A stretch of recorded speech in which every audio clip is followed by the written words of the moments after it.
to use creating conversations.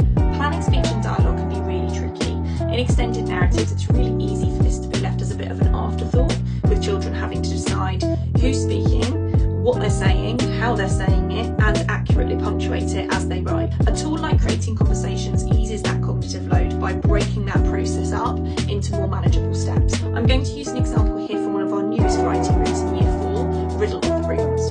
In this part of the story, the main character Alva and her mother are in an argument.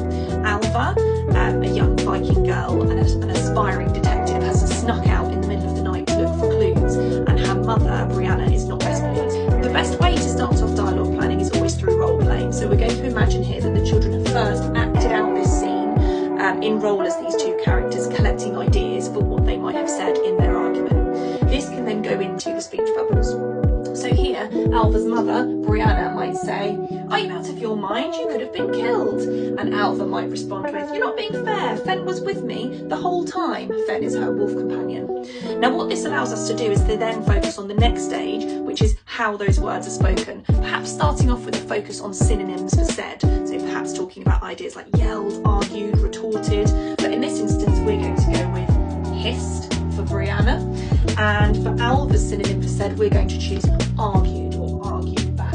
One of the reasons I love using this as a resource is how flexible it is for use across different year groups. We can then extend this for children who are ready through perhaps some simple ly adverbs. So Brianna could hiss furiously, for example, or maybe for some children adverbial phrases. So perhaps Alva could argue back with her hands on her hips. Really good at this point for children to be able to draw back on the role play that they've previously done to help them decide how that speech is being said. Once the dialogue's been planned out, we can then focus on the punctuation. So here we pop these speech bubbles we've created and focus then on teaching the specific speech punctuation rules. We've then got all the ingredients that we need to build it into dialogue.